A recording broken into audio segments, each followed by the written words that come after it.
Hello everyone, welcome to rainbow taste. నేను మీ కళ్యాణి. ఈ రోజు మన రెసిపీ వచ్చేసి చిల్లీ చికెన్ అండి. చాలా టేస్టీగా ఉంటుంది. ఎలా చేయాలో చూద్దాం, వచ్చేసేయండి.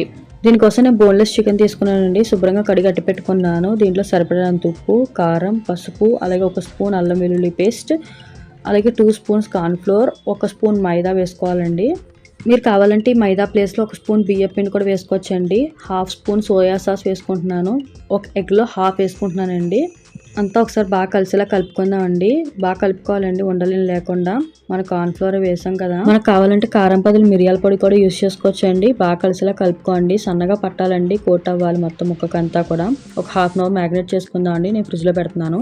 ప్యాన్ పెట్టుకుని ఆయిల్ వేసుకుందాం అండి, డీప్ ఫ్రైకి తగినట్టుగా. మనం 1/2 అవర్ సేపు చికెన్ నానబెట్టుకున్నాం కదండి. చూస్తున్నారు కదా ఎంత చక్కగా ఉప్పు కారం అంతా కూడా పీస్కి బాగా పట్టినాయో. మనకు చికెన్ నానటం వల్ల జ్యూసీగా కూడా ఉంటుందండి. ఇప్పుడు దీన్ని డీప్ ఫ్రై చేసుకుందాం ఒక్కొక్కటిగా వేసుకుంటూ. మనకి బయట అయితే కనుక కొంచెం ఫుడ్ కలర్ కూడా వేస్తారండి, కలర్ కోసం. కానీ మనం ఇక్కడ యూజ్ చేయట్లేదు. మీరు కనుక ఫస్ట్ టైం నా ఛానల్ చూసినట్లయితే నా ఛానల్ సబ్స్క్రైబ్ చేసుకోండి, షేర్ చేయండి, లైక్ చేయండి, పక్కనున్న బెల్ ఐకాన్ క్లిక్ చేయండి. అప్పుడైతే నేను కొత్తగా పెట్టిన వీడియోస్కి మీకు నోటిఫికేషన్ వస్తుందండి. చూస్తున్నారు కదండి, చికెన్ అంతా కూడా ఆయిల్లో వేసేసుకున్నాను. వేసిన వెంటనే కలపకూడదండి. ఒక 2 మినిట్స్ వదిలేయాలి. అలాగా వదిలేసిన తర్వాత ఒక్కొక్కటిగా తిప్పుకోవాలి. మనం వెంటనే కలిపినట్టయితే కనుక పైన కోటింగ్ ఉంది కదండి, అదంతా బయటకు వచ్చేస్తుంది. చికెన్ నుంచి విడిపోయి అంత టేస్ట్గా ఉండదు. కాబట్టి 2 మినిట్స్ అట్లా ఉంచేయండి. మనం ఈ ప్రాసెస్ అంతా కూడా మంట లో ఫ్లేమ్లో పెట్టుకునే చేసుకోవాలండి. లేదంటే పైన కలర్ వస్తుంది, లోపల ఉడకదు. నేను చూపిస్తున్నాను చూసారా, ఈ విధంగా వేయించుకుని పక్కన పెట్టుకోవాలండి. ఇప్పుడు మరో ప్యాన్ పెట్టుకోండి. ఇందాక ఫ్రై చేసినవి ఉన్నాయి కదండి, దాంట్లో ఒక 2 స్పూన్స్ ఆయిల్ వేసుకోండి. నేను చూపించినట్టుగా పెద్ద సైజుకి ఉల్లిపాయలు అలాగే క్యాప్సికమ్ కట్ చేసి వేసుకోండి. ఆ మాత్రం సైజు ఉండాలండి. ఇదంతా కూడా కొంచెం ఫ్రై అయ్యేలా ఫ్రై చేసుకోండి. ఈ ఆనియన్ క్యాప్సికమ్ లైట్గా సాఫ్ట్ అయితే సరిపోతుందండి. అలాగే దీంట్లో గుప్పుడు జీడిపప్పు కూడా వేసి ఫ్రై చేసుకోండి. ఇది ఆప్షనల్ మాత్రమేనండి, కానీ వేసుకుంటే టేస్ట్ బాగుంటుంది. చూస్తున్నారు కదండి, మనం వేసుకున్న వెజ్ సాఫ్ట్ అని అయింది.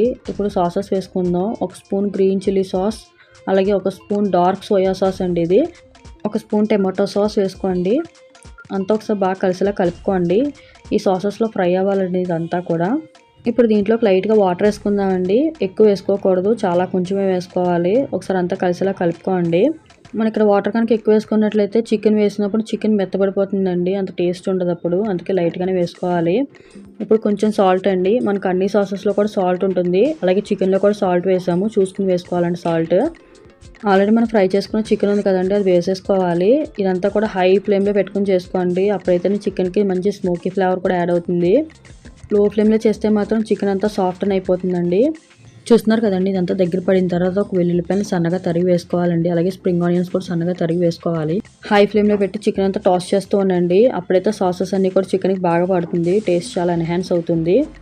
ఇదంతా నార్మల్ స్పైసీగా ఉంటుందండి. మీరు కొంచెం స్పైసీ లెవెల్ ఇష్టపడే వాళ్ళకి రెడ్ చిల్లీ సాస్ కూడా ఉంటుంది, అది కూడా యాడ్ చేసుకోండి. మంచి కలర్ ఇస్తుంది, అలాగే మంచి స్పైసీని కూడా ఇస్తుంది.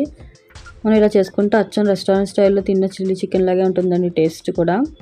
చూస్తున్నారు కదండి, సాసెస్ అంతా ఎగిరిపోయింది. ఇప్పుడు కొత్తిమీర సన్నగా తరిగి దీంట్లో వేసుకోండి. అంతా బాగా కలిసేలా కలుపుకోండి. అంతేనండి, మనకు రెడీ అయిపోయినట్టే చిల్లీ చికెన్. నచ్చింది కదండి. నచ్చితే మీరు కూడా ట్రై చేయండి. ట్రై చేసి మీకు ఎలా కుదిరిందనే విషయం నాతో కామెంట్ బాక్స్లో షేర్ చేసుకోవడం అస్సలు మర్చిపోవద్దు. Thank you for watching.